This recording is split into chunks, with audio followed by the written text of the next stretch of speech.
Hey guys, it's Miss Kruger here to do a video tutorial to help you with slide 10 part C. So let's go ahead and get into some things that you might be thinking right now. So you got to this page right here, and because you watched my videos to help you with slide 5 and slide 7, you cruised right through part A. You found your miles per hour. 390 divided by 3, no problem, 130 miles per hour.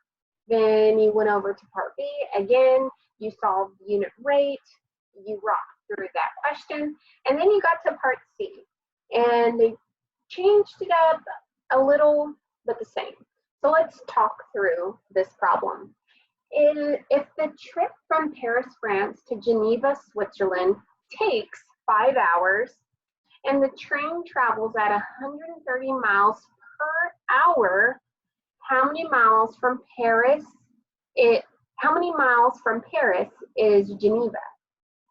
So in this problem, and I'll come to my whiteboard, in this problem, they gave you the total amount of time. It takes 5 hours, and the train travels at 130 miles per hour.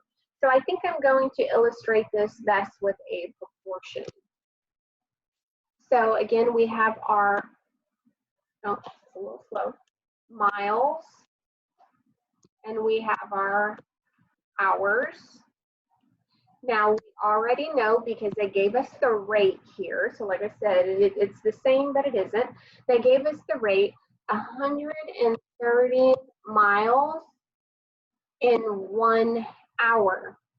So here you can see that they also, the additional information given was 5 hours. So we know hours has to stay with hours, which means our variable is going to be miles traveled. So once we set up our proportion, you can see that 130 will be multiplied by 5. So go off to the side, 130 times 5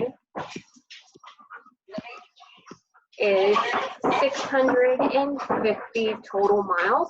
And if we divide by 1, we still get 650 miles from Paris to Geneva. So rewind.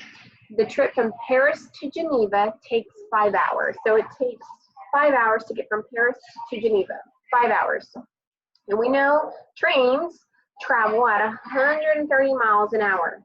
So we want to know, I know how long it takes to get there. I'm just curious how many miles total is that? So this proportion that I just drew up here helps us see that miles times hours will give you your total distance traveled, which is what the formula is also telling you.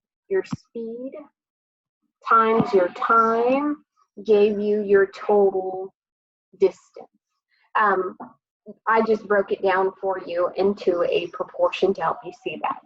So that is a tutorial to help you with slide 10, part C. Shoot me an email if you still need help. Bye, guys.